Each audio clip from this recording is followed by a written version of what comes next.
salaamaaleykum yow mi suivre Sunu Sécurité ñu def pratique antivirus bi si Windows Defender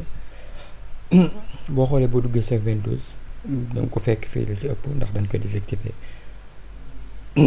par défaut maa nga fekk ko fii wala nga bës fii nii flèche bi moo nekk nii nga bës si ñaari yoon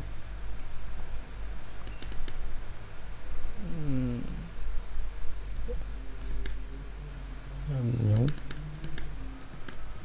mu ngi ubbeeku na fii dalay wax ne boo duggee état protégé mu ne la BC protégé sous surveillance fii mu wax la temps réel activité définition waxoon nañ lu si jublu mu ne créé nañ ko 15 jours fii boo fi duggee mën ngaa def analyse mu maa nga utiliser rapide def analyse mu analyse rapide wala complète mu def ko complet nga xam te lépp lay analyser pour machine bi wala nga def personnaliser tànn yi nga xam te ne moom nga bëgg analyser. am nga fii détail d'analyse mu wax la dernière bi nga mujjee def analyse bi am nga mettre à jour fii boo bëggee mettre à jour day mettre à jour affaire yi wax naa la leen mettre à jour day ko mettre à jour pour signature yi di gën di feeñ. am na historique fii la lay jox historique bi xam te mën ngaa ñëw quarantaine kon nga ko waxee woon mën naa gis dara dugal ko fii nii ko effacer waaye automatique mu indi ko fii xam te ne bu gisoon dara mën ngaa def supprimer wala nga restaurer ko comme bu ko dugaloon quarantaine jàpp ne virus la te nekkut virus mën ngaa def élément autorisé xool xam léegi-léegi nga soxla ko comme nga yor benn document bu jàpp ko virus wala nga soxla foo xamante ne soxla woo mu koy analyse nga dugal ko élément autorisé pour mu bañ koo kii.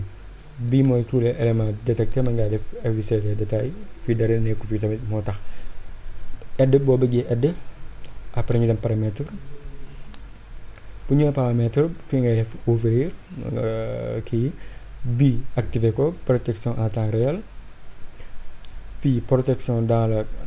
cloud mën nga ko activer pour mooy protéger en temps réel information yoo xam si cloud beeg yooyu noonu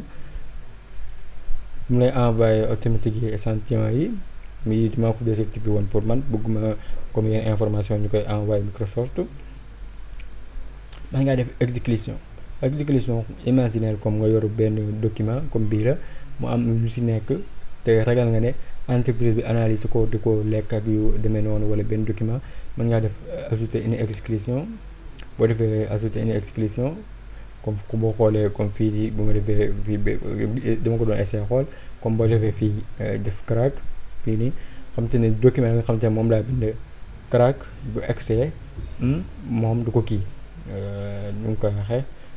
du lekk li nekk ci biir ne xam te ne yow boo amoon benn virus du ko dara dugal ko noonu mën na ko bañ a gis comme mën nga exécuter benn fichier mën nga exécuter tamit dossier mën nga exécuter fii excitation de fichier fii processus mën nga ko kii nii yu bëri awuma ci fi mu toll nii ndax xam nga ko moo tax da ngay bës rek daal di tànn bi nga soxla.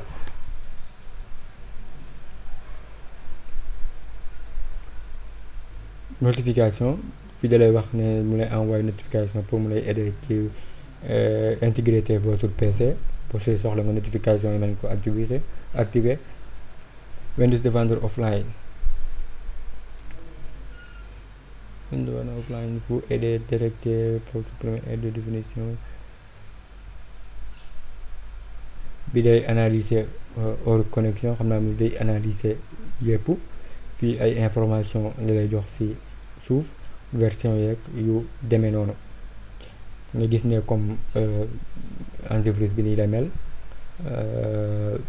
yomb naa utiliser yomb naa kii tamit comme déclaration ji mën nga koo lire bu la neexee confidentialité bi comme déclaration bi yëm lay jox ak yooyu noonu karna loolu laa soxla woon lu ma lay wan ci lu jëm ci antivirus bi loolu rek lañ ci soxla woon kon antivirus baa ngi noonu